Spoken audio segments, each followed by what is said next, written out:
नमस्कार, KP news 24/7 में आपका स्वागत है। मैं हूं अश्विनी आपके साथ।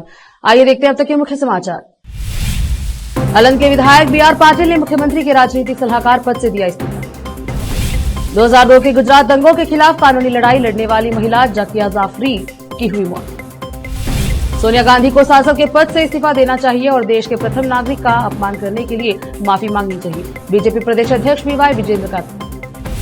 क्या देवेंद्र फडणवीस और एकनाथ शिंदे को गिरफ्तार करवाना चाहती थी उद्धव सरकार? अब एसआईटी करेगी सच का खुलासा।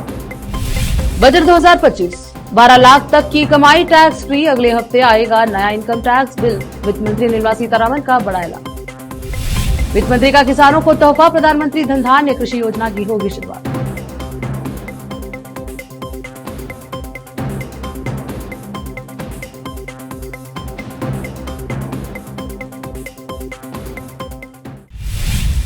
अब समाचार विस्तार से। कर्नाटक में अलंग के विधायक बीआर पाटिल ने मुख्यमंत्री के राजनीतिक सलाहकार पद से इस्तीफा दे दिया है। उनका यह कदम राज्य की राजनीति में एक आश्चर्य के रूप में सामने आया है। बीआर पाटिल ने खुद साफ किया है कि उन्होंने अपना इस्तीफा मुख्यमंत्री को सौंप दिया है। उन्होंने यह भी कहा कि उन्होंने राज्य सरकार द्वारा दिए गए लाभ वापस कर दिए हैं। हालांकि यह स्पष्ट नहीं है कि उन्होंने इस्तीफा क्यों दिया। बीआर पाटिल को पिछले साल जनवरी में मुख्यमंत्री के राजनीतिक सलाहकार के रूप में नियुक्त किया गया था। एक वरिष्ठ कांग्रेस विधायक उन्होंने सिद्धरामैया के मंत्रिमंडल में मंत्री पद नहीं मिलने पर प्रत्यक्ष रूप से अपना संतोष व्यक्त किया था। उन्होंने खुले तौर पर सरकार के प्रशासन के प्रति अपना असंतोष व्यक्त किया था और सीएम को पत्र लिखा था। आलाकमान ने असंतुष्ट बीआर पाटिल को निगम बोर्ड में एक सीट देने का फैसला किया था। हालांकि उनके इससे इनकार करने के बाद उन्हें मुख्यमंत्री का राजनीतिक सलाहकार नियुक्त किया गया। अब हैरानी की बात यह है कि उन्होंने उस पद से इस्तीफा दे दिया है। देश विदेश और स्थानीय समाचारों के लिए केपी न्यूज 24/7 को लाइक और सब्सक्राइब जरूर करें। 2002 के गुजरात दंगों में कथित बड़ी साजिश की जांच के लिए कानूनी लड़ाई का नेतृत्व करने वाली और गुजरात में 2002 के दंगों में मारे गए पूर्व कांग्रेस सांसद एहसान जाफरी की पत्नी जाकिया जाफरी का शनिवार को अहमदाबाद में निधन हो गया। वह 86 साल की थी। वह पूर्व कांग्रेस सांसद एहसान जाफरी की विधवा थी जो 2002 के दंगों के दौरान गुलबर्ग सोसाइटी में 68 अन्य लोगों के साथ मारे गए थे। एहसान जाफरी उन 69 लोगों में शामिल थे जिनकी हत्या अहमदाबाद के मुस्लिम बहुल इलाके गुलबर्ग सोसाइटी में 28 फरवरी 2002 को की गई थी। यह घटना गोधरा में साबरमती एक्सप्रेस ट्रेन के डिब्बों में आगजनी की घटना में एक दिन बाद हुई थी, जिसमें अयोध्या से लौट रहे 59 कार सेवकों की मौत हो गई थी। इस घटना से पूरे राज्य में भयानक दंगे भड़क उठे। जाकिया जाफरी ने शीर्ष अधिकारियों के खिलाफ जांच की मांग की थी, लेकिन जब मजिस्ट्रेट अदालत ने विशेष जांच दल एसआईटी द्वारा दी गई क्लीन चिट के खिलाफ उनकी याचिका खारिज कर दी तो उन्होंने गुजरात उच्च न्यायालय का दरवाजा खटखटाया।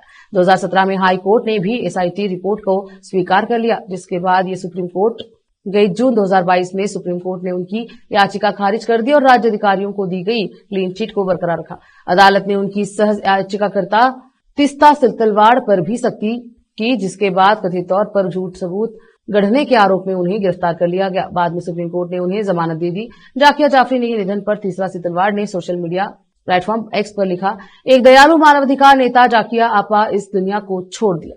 उनकी दूरदर्शी उपस्थिति को देश, दुनिया, परिवार और मित्रों द्वारा याद किया जाएगा। देश विदेश और स्थानीय समाचारों के लिए केपी न्यूज 24/7 को लाइक और सब्सक्राइब जरूर करें।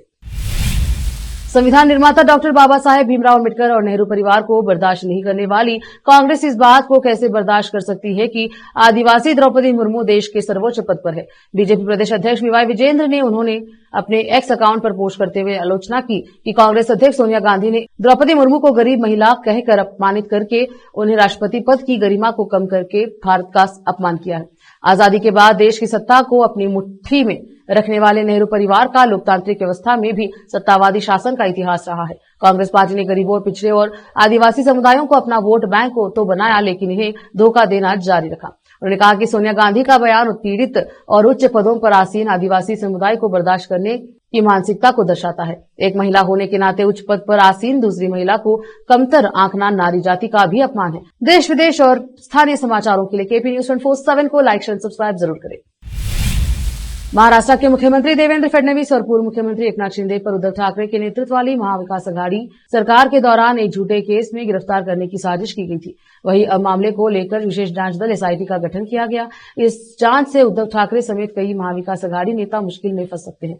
वरिष्ठ कैबिनेट मंत्री शंभुराजे देसाई ने मंगलवार 28 जनवरी 2025 को विधानसभा में एसआईटी की घोषणा की। उन्होंने कहा कि जांच दल का नेतृत्व एक वरिष्ठ आईपीएस अधिकारी करेंगे। बता दें कि यह स्टेप तब लिया गया जब एक बिजनेसमैन संजय पुनमिया ने दावा किया कि मीडिया ने एक स्टिंग ऑपरेशन टेलीकास्ट किया है, जिसमें एक पूर्व पुलिस अधिकारी टेलीफोन में बातचीत के जरिए देवेंद्र फडणवीस और एकनाथ शिंदे को गिरफ्तार करने की बात कर रहे थे। देश विदेश के समाचारों के लिए केपी न्यूज 24/7 को लाइक एंड सब्सक्राइब जरूर करें। रुकते हैं छोटे से ब्रेक के लिए, जल्द लौटेंगे ब्रेक के बाद।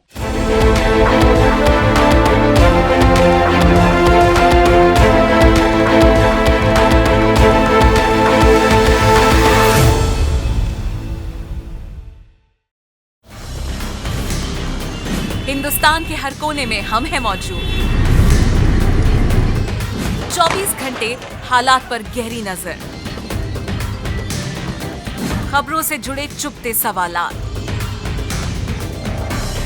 और आपको दिखाता है धार्मिक, सामाजिक, राजनीतिक, लोकल और इंटरनेशनल न्यूज की सबसे बेहतर कवरेज, जो आपको रखती है हर पल बाखबर। देश और दुनिया भर की खबर के लिए देखते रहें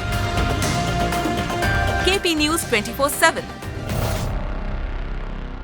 नूर एजुकेशन ट्रस्ट बीदर की ओर से चलाए जाने वाला Noor MEd and BEd college Bidar, recognised by NCTE Delhi and affiliated to Bidar University, Bidar. Admission are open for the academic year 2023-24. विशेषज्ञ और सक्षम शिक्षकों द्वारा शिक्षा प्राप्त करने के लिए नूर एमएड एंड बीएड कॉलेज में दाखिला लें और शांत वातावरण में शिक्षा प्राप्त करें। बीदर शहर में बेहतर शिक्षा का एकमात्र केंद्र Noor MEd and BEd college, Shahpur gate, Bidar. Phone numbers 9945283920, 8482221297।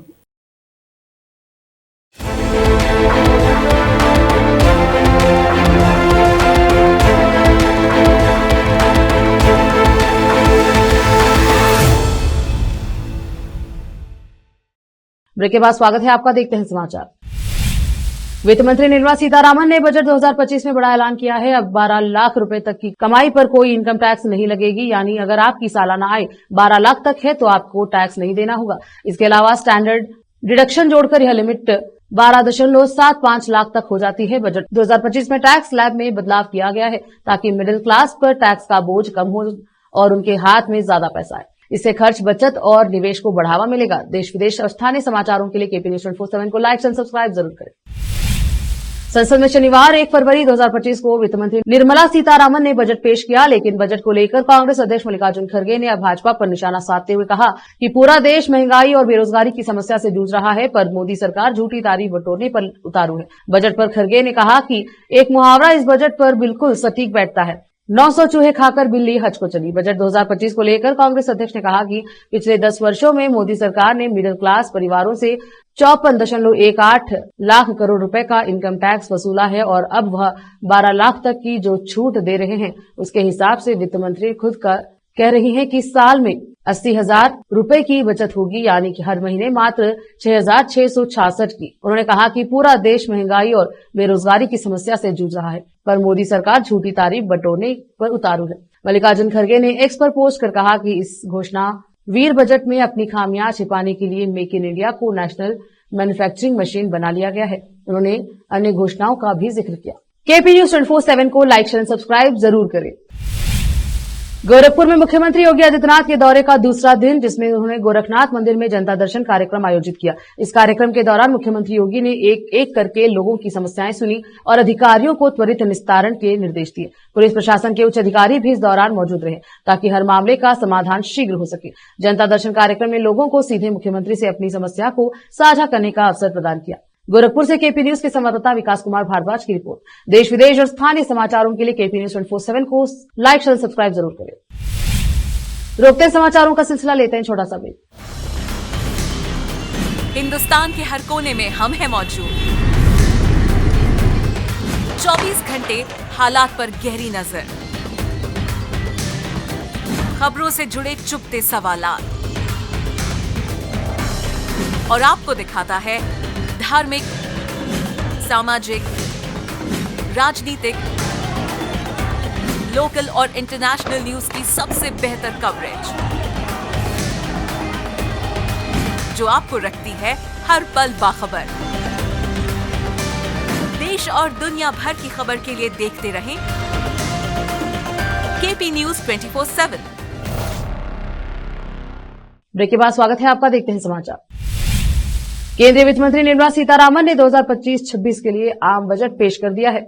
वित्त मंत्री ने देश के अन्नदाताओं के लिए बड़ा उपहार दिया है। खेती किसानी के लिए सरकार की तरफ से कई तोहफे दिए गए हैं। वित्त मंत्री ने कहा कि प्रधानमंत्री धन धान्य योजना को राज्यों के साथ मिलकर आगे बढ़ाया जा रहा है। वित्त मंत्री ने कहा कि भारतीय अर्थव्यवस्था तेजी से बढ़ती अर्थव्यवस्थाओं में से सबसे आगे है। केंद्रीय वित्त मंत्री निर्मला सीतारामन ने कहा कि यूरिया उत्पादन में आत्मनिर्भरता के लिए हमारी सरकार ने पूर्वी क्षेत्र में 3 निष्क्रिय यूरिया संयंत्रों को फिर से खोला है। यूरिया आपूर्ति को बढ़ाने के लिए असम के नामरूप में 12.7 लाख मैट्रिक टन की वार्षिक क्षमता वाला एक संयंत्र स्थापित किया जाएगा। देश विदेश और अन्य समाचारों के लिए केपी न्यूज 24/7 को लाइक शेयर सब्सक्राइब जरूर करें।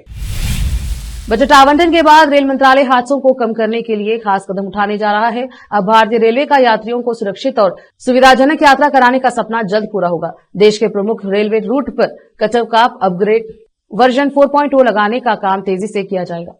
नए वर्जन को research design and standard organisation RDSO ने हाल ही में अप्रूवल दे दिया है। मंत्रालय कोई भी नई घोषणा के बजाय पूर्व की घोषणाओं को पूरा करने पर जोर देगा। रेलवे मंत्रालय के अनुसार भारतीय रेलवे के सबसे व्यस्त रूटों में दिल्ली, मुंबई और दिल्ली कोलकाता शामिल है। इन दोनों रूटों को कवच से लैस किया जा रहा है। बजट के बाद मुंबई चेन्नई व चेन्नई कोलकाता रूट पर भी कवच लगाया जाएगा। इस तरह चारों रूटों को मिलाकर करीब 9000 किलोमीटर लंबे ट्रैक को कवच से लैस कर दिया जाएगा। इसके अलावा अन्य रूटों को चिन्हित करके का काम भी इसी साल शुरू किया जाएगा। केपी न्यूज 24/7 को लाइक शेयर सब्सक्राइब जरूर करें।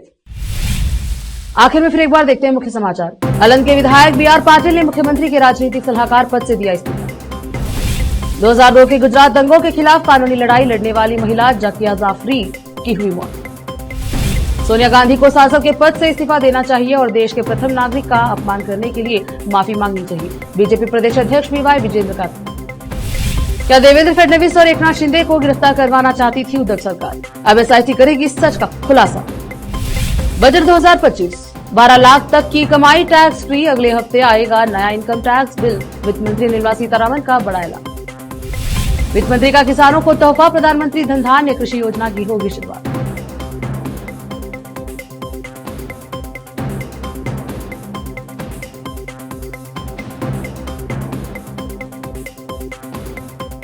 केपी न्यूज के बुलेटिन में अब तक के लिए इतना ही। देखते रहे केपी न्यूज 24/7 और चैनल को लाइक शेयर सब्सक्राइब जरूर करें। धन्यवाद।